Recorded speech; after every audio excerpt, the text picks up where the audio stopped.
Weriwe hoteza amatwi BBC gahuza miryango aho uri hose kwisi kaze kuri radio no ku mirongo migufi ya shortwave. Dore ingingo z'ingenzi z'amakuru turambora mu kanya.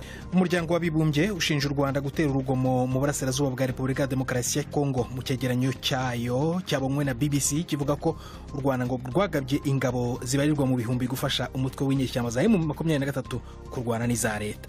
U Rwanda rwashinje guverinoma ya Repubulika ya Demokarasi ya Kongo guhora irutangazaho intambara kubera kuranirwa guhashya imitwe y'abarwanyi mu burasirazuba bw'igihugu.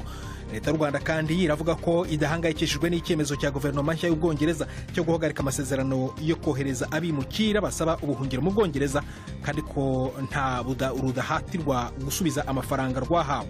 Umuryango w'abibumbye urashinja Uganda gushyigikira inyeshyamba z'umutwe wa M23 muri Repubulika ya Demokarasi ya Kongo kandi ugatanga impuruza ko izamuka ry'ibibazo by'umutekano biteye inkeke zo gushoza intambara mu karere kose. Frank Habineza mu Rwanda wamamazwa n'ishyaka riharanira demokarasi no kurengera ibidukikije yahakanye amakuru avuga ko ngo akorera mu kwaha kw'ishyaka riri ku butegetsi rya FPR. Guverinoma ya Repubulika ya Demokarasi ya Kongo irasaba umuryango mpuzamahanga gufata imyanzuro yose ishoboka nyuma y'icyegeranyo cy'inzobere z'umuryango w'abibumbye.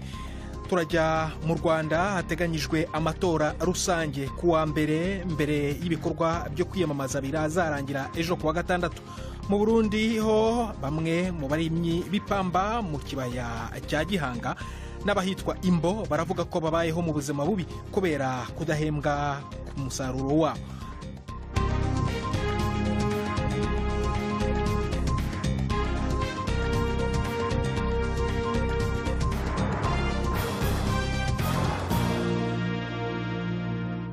Ikaze ku makuru arambuye duhera mu Rwanda aho mu gihe amatora rusange ateganyijwe kuwa mbere. Muri rusange abiyamamaza baravuga ko ukwiyamamaza kwabo kwagenze neza, gusa hamwe na hamwe hari ahavuzwe ibikorwa byo kubangamira abiyamamariza umwanya w'umukuru w'igihugu, agatungwa agatoki abayoboke b'ishyaka riri ku butegetsi n'inzego z'ibanze. Mu bikorwa byo kwiyamamaza ku mukandida w'ishyaka riri ku butegetsi Paul Kagame ho hari ahavuzwe impfu z'abantu ziturutse ku muvuduko muvundo nako kubera abantu benshi bitabira ibyo bikorwa byo kwiyamamaza. I Kigali ni inkuru ya Jean Claude Mwambutsa. Umukandida Frank Habineza watanzwe n'ishyaka riharanira demokarasi no kurengera ibidukikije avuga ko ibikorwa byo kwiyamamaza byagenze neza ugereranije nuko byagenze mu matora aheruka. Mu kiganiro yaraye haye abanyamakuru, Habineza yavuze ko mu turere hafi ya twose yakiriwe neza n'abayobozi batwo ndetse n'abaturage bitabira ku bwinshi ibikorwa bye byo kwiyamamaza. Gusa yanashyize mu majwi uturere tubiri, Akangoma na Rulindo, aho avuga ko inzego z'ubutegetsi zabangamiye bikomeye ibikorwa bye byo kwiyamamaza.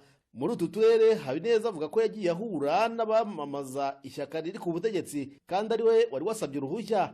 Umukandida wigenga Philippe Mpayimana nawe avuga ko ibikorwa bye byo kwiyamamaza byagenze neza. Kuba abaturage batarabaye benshi bitabira ibikorwa bye, Mpayimana avuga ko ntacyo byamutwaye, ngo icy'ingenzi nuko atabangamiwe mu kwiyamamaza. We ntahamya ko azatsindira umwanya mukuru w'igihugu, ariko avuga ko abona zongera umubare w'amajwi ugereranije nayo yari yabonye mu matora aheruka. Ku mukandida w'ishyaka riri ku butegetsi Paul Kagame ho ibintu byose ni byiza nk'uko byemezwa n'imbaga yitabira ukwiyamamaza kwe.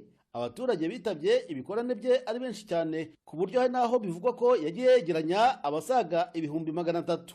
Hamwe na hamwe ibi byatumye habaho umuvundo ndetse hakaba haravuzwe abagera kuri 4 bapfuye kubera gukandagirwa mu kivunge. Ishyaka riharanira ukwishyira ukizana kwa buri muntu PR iry'imibereho myiza y'abaturage PSD yahisemo kudatanga umukandida ku mwanya w'umukuru w'igihugu, asaba abayoboke bayo kuzatora Kagame. Gusa mu matora y'abadepite ho aya mashyaka yiyamamaje ukwayo.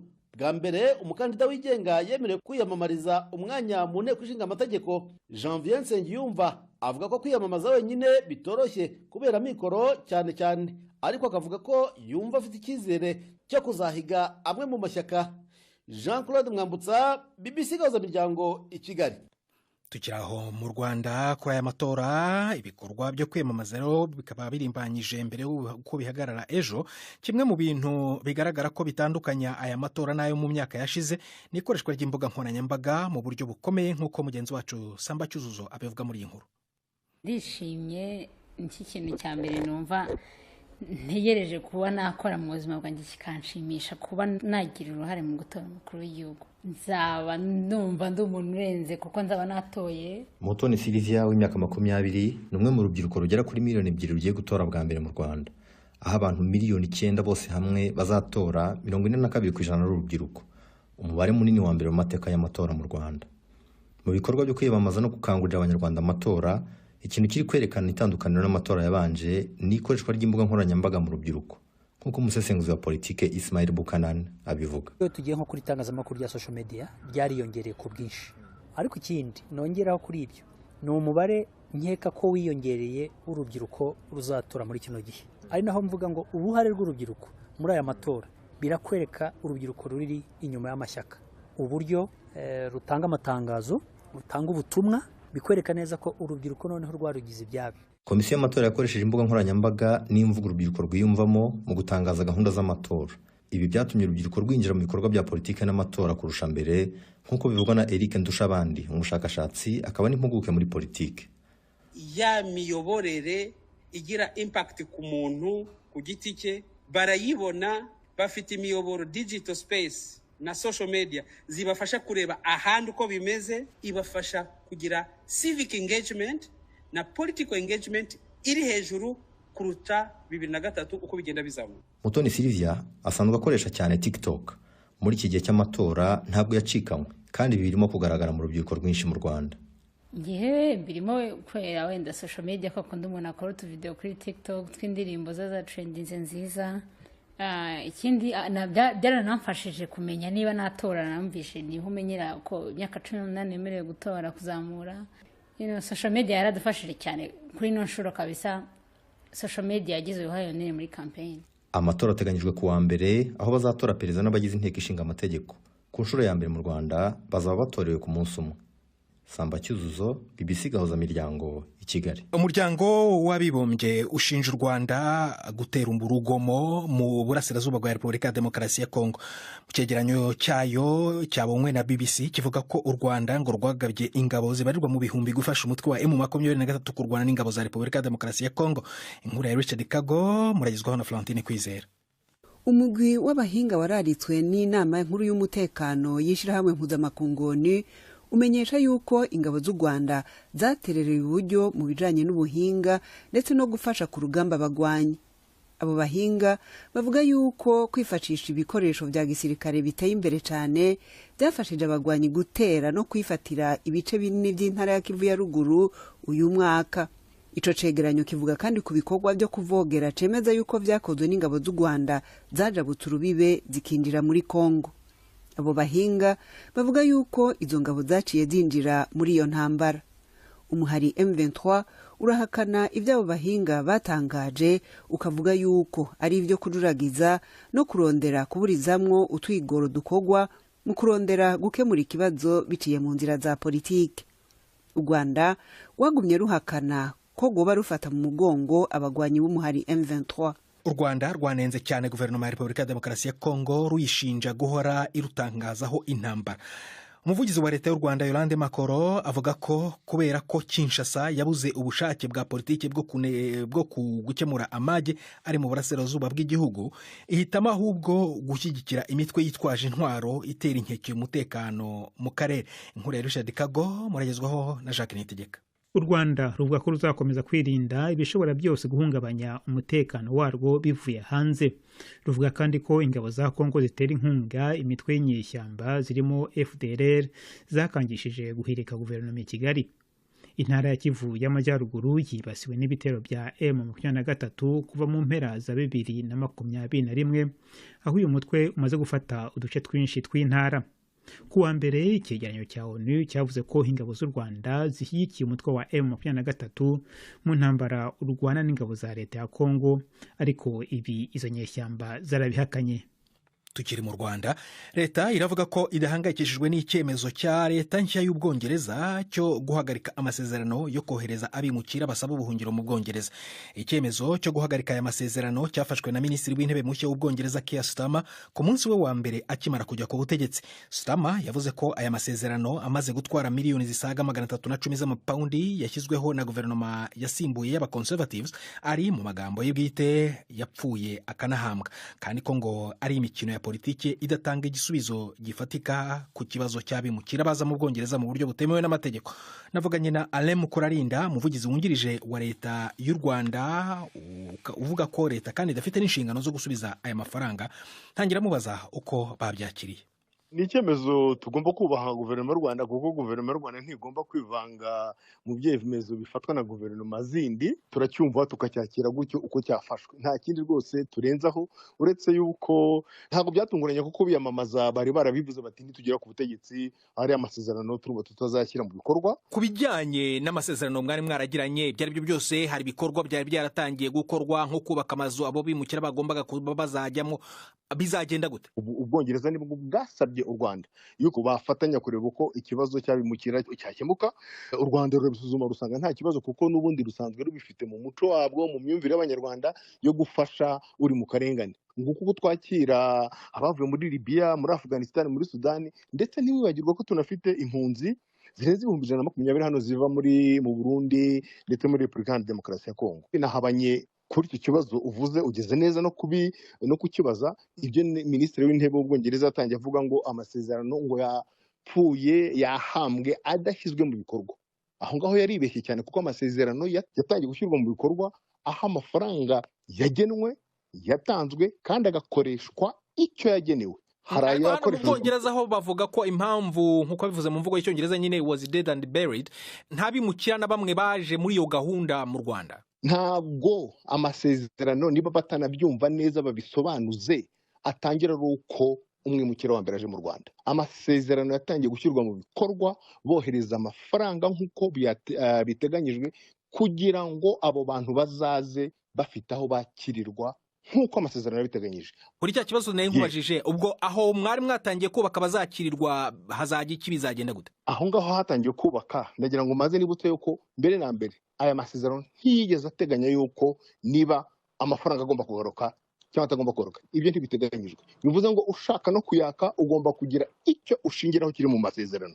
Icya kabiri, ntabwo u Rwanda rwigeze runyuranya n'imwe mu ngingo zigize amasezerano. Icya gatatu, ntabwo u Rwanda ari rwo rwayavuyemo, ni Ubwongereza bwayavuyemo. Bivuze ngo rero amafaranga azakoreshwa icyo yari yarateganyirijwe. N'ubundi hari hateganyirijwe mu masezerano ko amazu yubatswe azabamo abimukira hamwe n'Abanyarwanda. Bivuze ngo rero Abanyarwanda bazayabamo. Umuryango w'Abibumbye urashinja Uganda gushyigikira inyeshyamba z'umutwe wa M23 muri Repubulika ya Demokarasi ya Kongo. Inzobere za Loni ziratanga impuruza ko izamuka ry'ibibazo by'umutekano biteye inkeke zo gushoza intambara mu karere kose. Umutwe wa M23 usanzwe uregwa gushyigikirwa n'u Rwanda, ibirego abategetsi barwo bahora bahakana. Ariko icyegeranyo cy'inzobere za Loni cyatangaje ibimenyetso zivuga ko byerekana ko aba barwanyi banashyigikiwe na Uganda. Uganda yahakanye ibi birego biri muri raporo, binavuga ko u Rwanda rufite abasirikare bagera ku 4,000 muri Kongo bafatanya na M23 kurwana. Icyegeranyo kandi impapuro 293 cyakoze iperereza kugeza hagati mu kwezi kwa kane, cyasohowe muri iki cyumweru, ariko cyari cyarabanje guhabwa komite ishinzwe ibihano mu kanama k'umutekano mbere yo koherezwa mu kanama k'umutekano nyirizina mu kwezi gushize kwa gatandatu. Icyegeranyo rero kiranavuga ko ingabo z'u Burundi zagize uruhare mu bikorwa by'abasirikare barwo ndetse n'abakongo bafatanya mu barwanya umutwe wa M23 n'abasirikare b'u Rwanda. Ibintu bizamura ubushyamirane bukaze. Inkuru yo ku rubuga rwa BBC muragezwaho na Mark Niyonkuru. Abo bahinga b'ishyirahamwe mpuzamakungu bavuga ko Uganda iriko irafasha inyeshamba za M23 zigwanira mu burasirazuba bwa Repubulika ya Demokarasi ya Kongo. Abo bahinga baranagabisha ko izo ntambara ziriko zifata iyindi ntera ishobora kuba imbarutso ku ntambara y'akarere. Iyo raporo ya ONU ivuga ko bishoboka ko Uganda yemerera ibikoresho vyo mu ngwano, ibiribwa n'abagwanyi bashasha ba M23 guca ku butaka bw'ico gihugu. Ngo Uganda ntiyabujije inyeshamba za M23 n'ingabo z'u Rwanda gutura no guca ku butaka bwayo. Ico cegeranyo kivuga ko abasirikare bakuru bo mu butasi bw'igisirikare ca Uganda bageze mu gisagara ca Bunagana muri Kongo kuva nibura mu mpera z'umwaka wa 2023 guhuza ibikorwa n'abakuru ba M23 no guha abakuru b'uyo muhari uburyo bwo gukora ingendo mu karere isanzwe igenzura. Nk'akarorero, ico cegeranyo kivuga ko umukuru wa gisirikare wa M23 Sultani Makenga asanzwe yarafatiwe ibihano na ONU zo kutagira ingendo yagize izo ngendo muri Uganda mu manama. Uganda iragirizwa kandi gufasha urunani Alliance Fleuve Congo rumaze igihe kitari kinini rutanguye rubonwa n'abasesenguzi nk'ishami rya politiki ry'umuhari M23. Umushikiranganje wa Republika ya Demokarasi ya Kongo ajeje imigenderanire Therese Kayikwamba yavuze ko ahangayikishijwe n'ibirego by'ubufatanyacaha hagati y'ingabo za Uganda, M23 n'ingabo z'u Rwanda. Yavuze ko iki kibazo kizoshikirizwa abategetsi bo hejuru ba Uganda, igihugu gisanzwe gifasha mu kurwanya inyeshamba za ADF. Bamwe mu Barundi baba ku mugabane w'i Burayi barashimishwa n'icyo bavuga ko ari uruhare rwabo mu iterambere ry'u Burundi biciye ku mafaranga bohereza mu gihugu cyabo. Menshi muri ayo mafaranga afasha imiryango basizeyo, ariko rero bakananubira uburyo bwo kohereza ayo mahera ko butaborohereye kandi butoroshywa n'abategetsi, ibintu bituma acishwa mu nzira z'amagendu, icyo mu Kirundi bita mu kinywabi. Abahanga mu butunzi bavuga ko ubwo buryo butuma igihugu kihahombera. Le Majesté uri mu Bubiligi yavuganye na bamwe muri abo Barundi bohereza amafaranga, adutegurira inkuru ikurikira.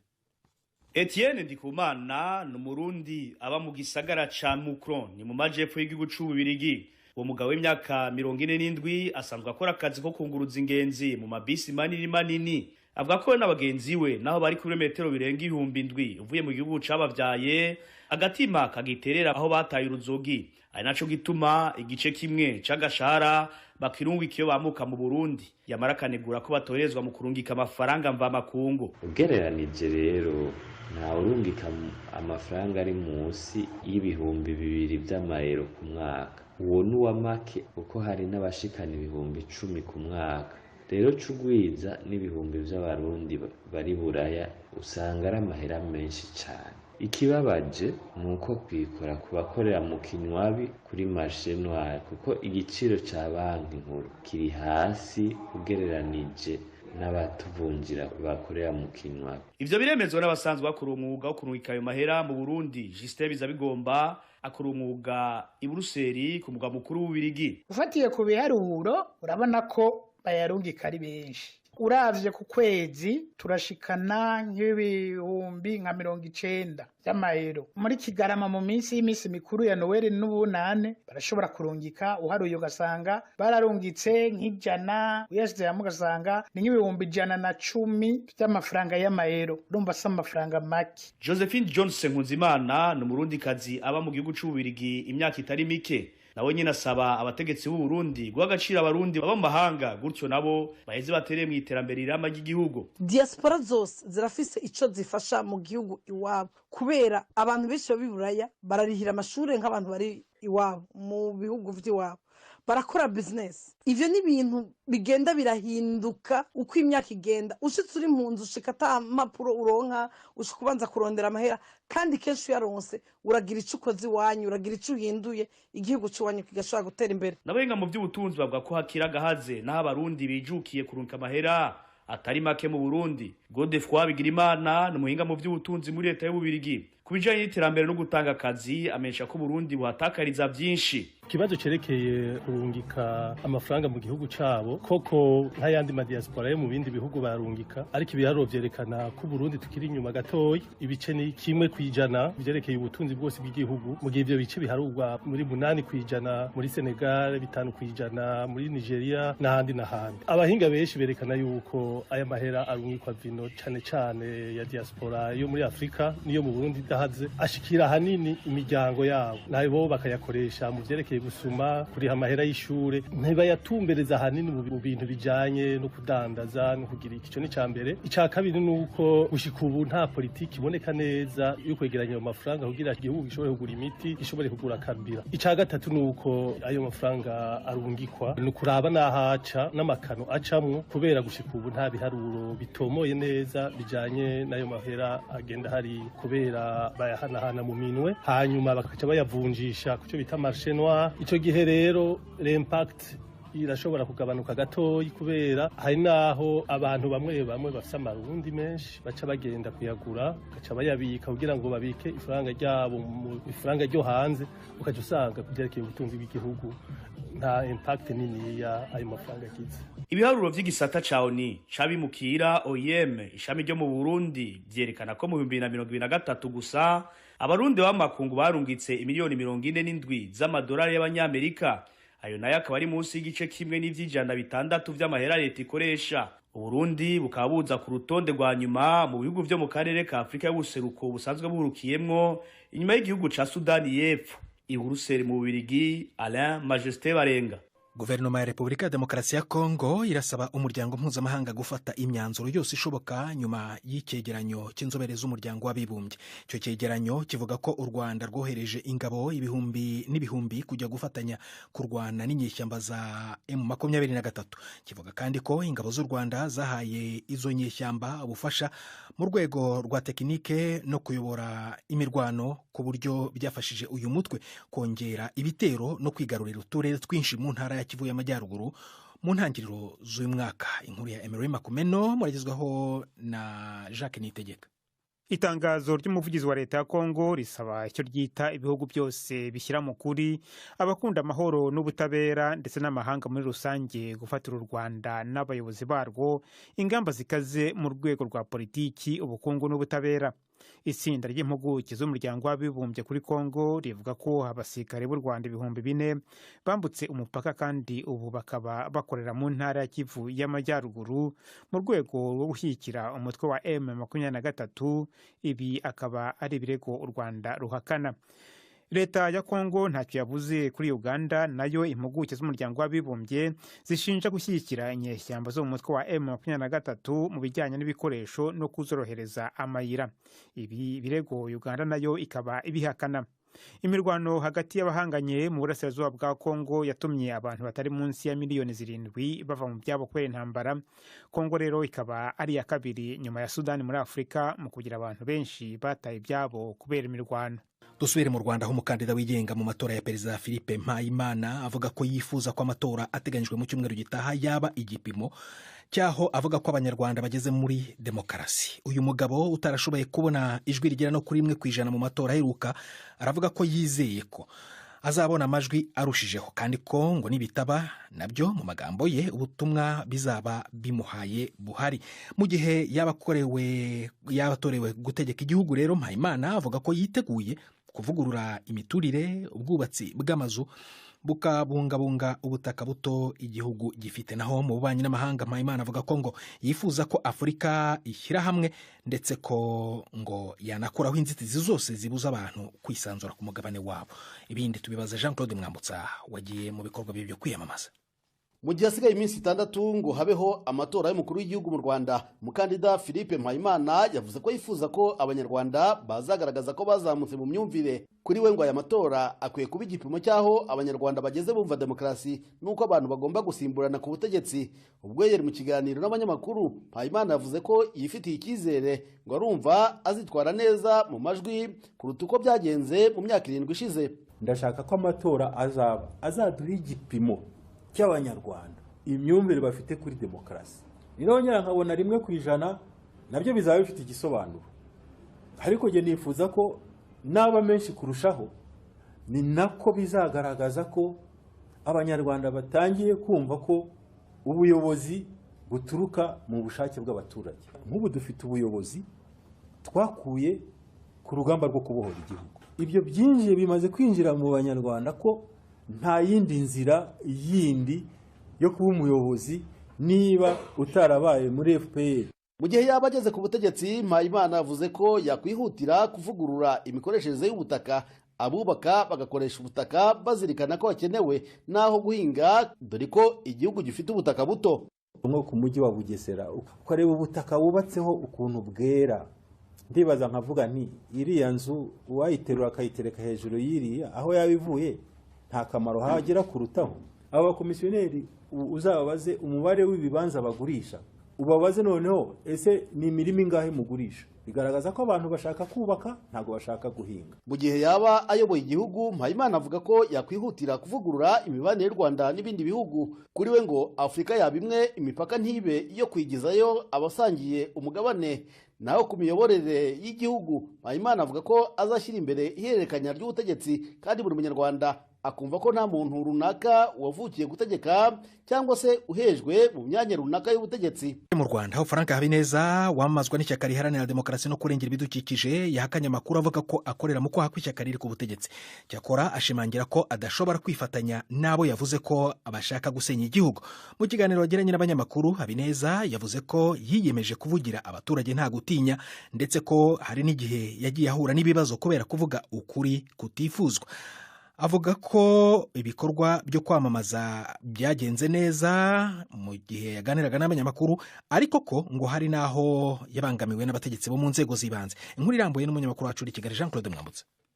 Mu kiganiro yahaye abanyamakuru mbere y'uko ibikorwa byo kwiyamamaza bisozwa, Bwana Habineza yavuze ko yabonye impinduka mu myitwarire y'inzego z'ubutegetsi, ngo ahenshi yakiriwe neza. Cyakora ngo hari n'ahandi hake yabangamiwe n'inzego z'ubutegetsi zikemera ko hiyamamaza n'ishyaka riri ku butegetsi mu gihe kimwe kandi ari we wari wahawe uruhushya mbere.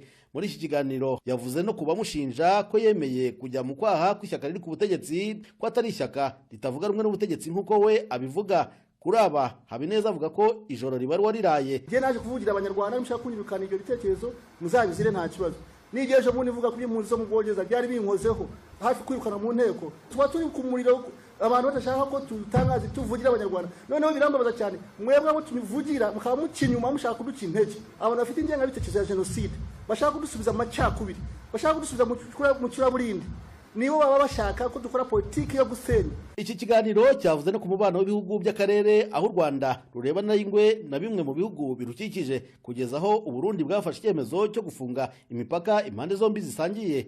Kuri iki kibazo Habineza avuga ko hari umuti agifitiye. Icyo tubushaka cyane cya mbere ni uko nta mupaka n'umwe agomba kuzongera gufungwa. Turifite gahunda yo kuba twasinya amasezerano mpuzamahanga ahoraho, kuyo nta gihugu na kimwe kizongera gufunga umupaka n'igihugu kindi cyo muri East Africa Community. Iyo noneho bamaze kuganira bakumvikana, ayo masezerano agomba kuzajya yubahirizwa.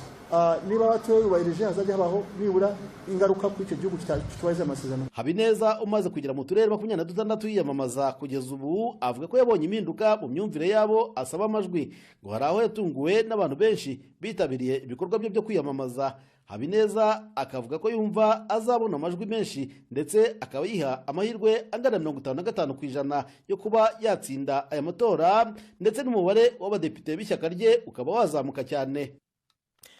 Tujye mu Burundi aho bamwe mu barimyi b'ipamba mu kibaya cya Gihanga n'abahitwa Imbo bavuga ko babayeho mu buzima bubi kubera kudahemberwa umusaruro wabo.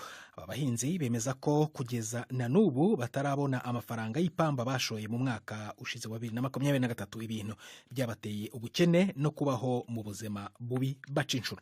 Abategetsi muri Minisiteri y'Ubuhinzi n'Ubworozi bemera iki kibazo, bakaba bavuga ko bari kugikurikirana. N'inkuru ya Gildas Ihundimpundu wagendeye abo barimyi mu ntara ya Cibitoke. Ushitse mu kiyaya Cambaza Miduha ku mutumba Rukana, komine Rugombo, intara ya Cibitoke, ugumuhura n'abarimyi bavuye gushwabura ipampa. Bamwe baba bagiremetse ku mutwe, abandi babohiye imizigo ku makinga. Akuya kaba kabarenze na rya turi mu gihe cici, izuba naryo rimenibwa gahanga.